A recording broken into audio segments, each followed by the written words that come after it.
Bismillahirrahmanirrahim. Assalamualaikum warahmatullahi wabarakatuh.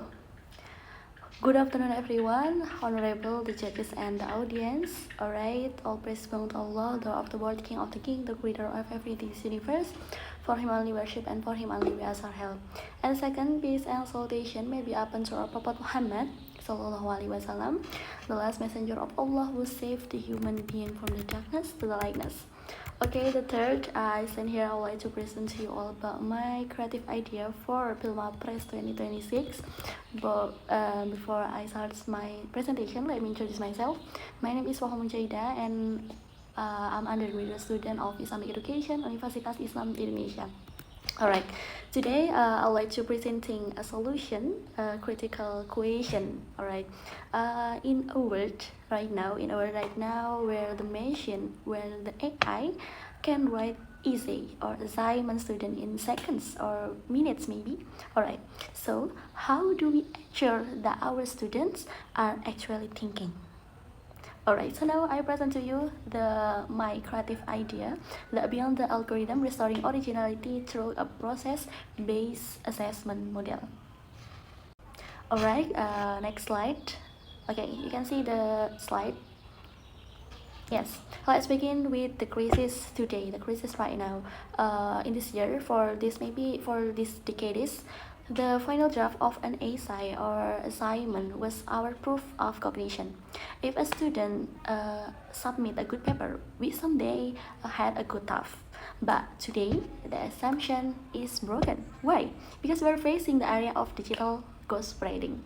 Alright, a perfect essay with flawless grammar might not prove a student competence, but maybe they can from AI or maybe the machine.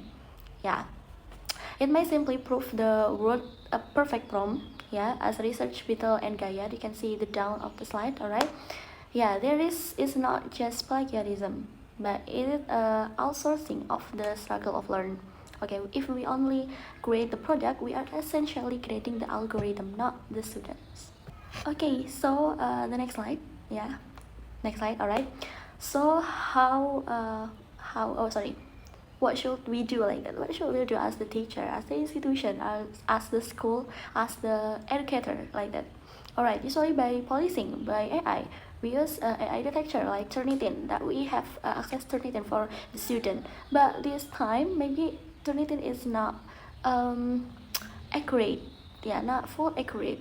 Alright, this research show that this approach is a technical trap. Alright, technique like prompt engineering can easily bypass this detection.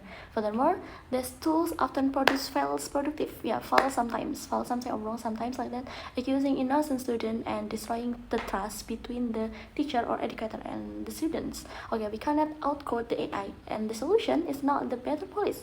The solution is the better pedagogy. Alright. Okay, let's see in this slide. Okay, this fourth slide, you can see the visual. Alright, now why is this shortcut so dangerous? Okay, let's revisit by Jean Piaget. Okay, Piaget taught us that learning happens through disequilibrium. Alright, the struggle and confusion we feel when facing a new problem like that. Look at this visual on the screen. Okay, now the human on the left walking through the maze. Yeah, but the struggle is the learning. Okay, and the AI on the right is the helicopter. It skips the maze entirely. If we allow AI to provide instant answer without regulation, we are severing the cognitive circuit required to construct knowledge.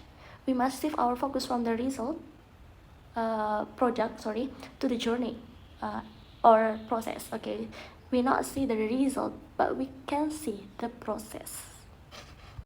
Alright, next slide. Alright, to solve this problem, okay, I propose a new mechanism called the cognitive validation cycle. Okay, we do not ban AI. We not ban the AI, but instead we treat AI as the partner, as the friend like that must be managed. Okay, this represents a shift from a linear finish line to a continuous loop of feedback. Okay, this cycle consists of 4 distinct steps, that is exploration, validation, restructuring, and reflection. Okay, let's break down them all. Okay, so we can see in the next slide. Okay, the step one is a radical transparency or AI literacy. Alright, step one is radical transparency, that stop forcing students to hide their AI use, but instead make them document it, or screenshot it, and they screenshot it and collect that prompt, that conversation with the AI to the teacher, like that. We introduce a prompt evolution log. Look at the example. A passive student asks, write an essay of climate change, like that. Just make some instruction. But okay, then is it low literacy? But a critical student asks, okay, this is on the screen, compare rainfall data in Zeta Java against global trends. Okay, in this model, we create the question they ask, not just the answer by the get. This measure the AI literacy. Okay, so we can see this between critical student and not. Alright, so if no,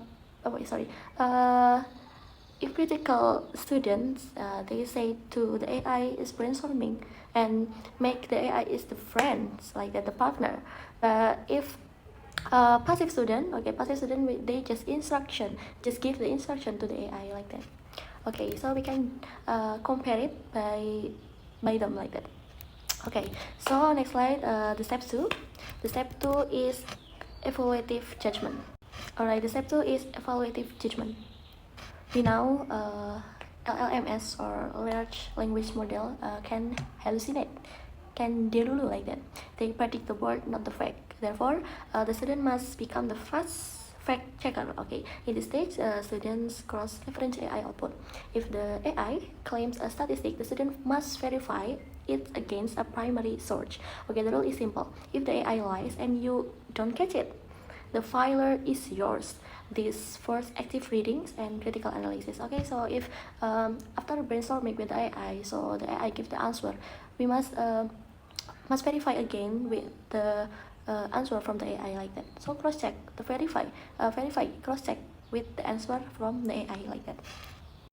Alright, so according to the slide 8 slide, sorry. Alright, the next is contextualization. Yeah, this is where define the student voice. Alright, AI trained on global data, which is often generic on Western centric.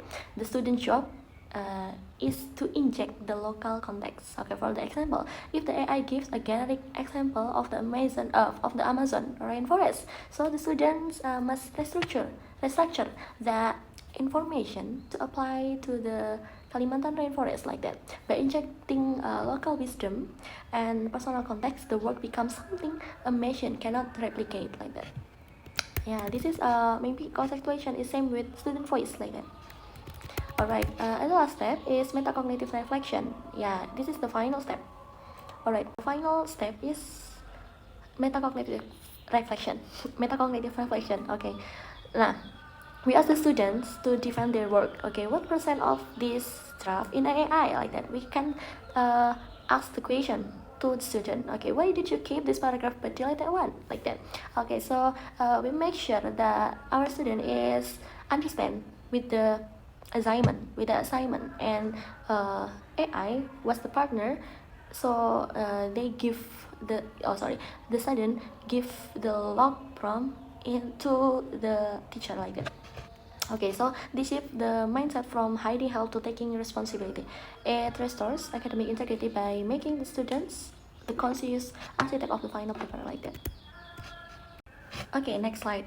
Okay, according to this slide, okay, how do we grade this? Okay, we need some rubric shift, okay, or rubric penilaian. Okay, in the past we weight grammar and spelling heavily, but today AI makes grammar cheap. It's like as a filler.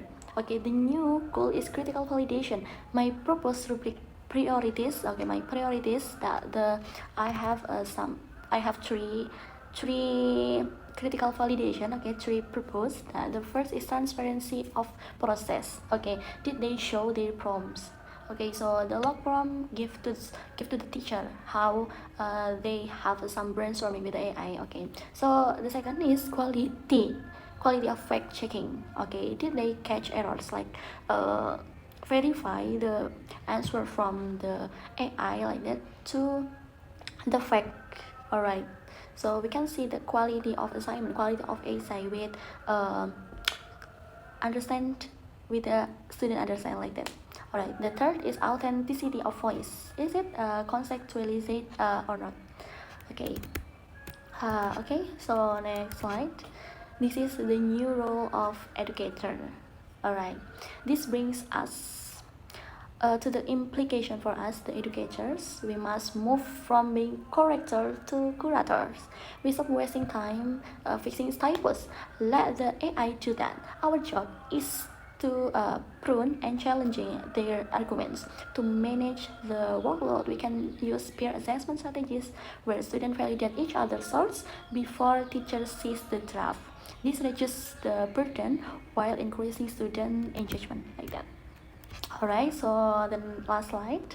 Okay, maybe I have a long time, so this present it's 12 minutes. Alright, so the conclusion is, yeah, ladies and gentlemen, the judges and the audience, okay, the goal of this model is not to defeat the machine or the AI, but to elevate by the human. Alright, by adopting the cognitive validation cycle, we ensure that students remain critical thinkers, not just button pusher, not just copy paste, so copy the AI and paste to their work. But as we move forward, let us remember, we are not assessing the product anymore, we are assessing the human behind it, like that. Okay, maybe this is my creative idea for Pilma Press 2026. Thank you very much for attention. Thanks judges and audience. I think this is enough from me. Thanks for attention. Wassalamualaikum warahmatullahi wabarakatuh.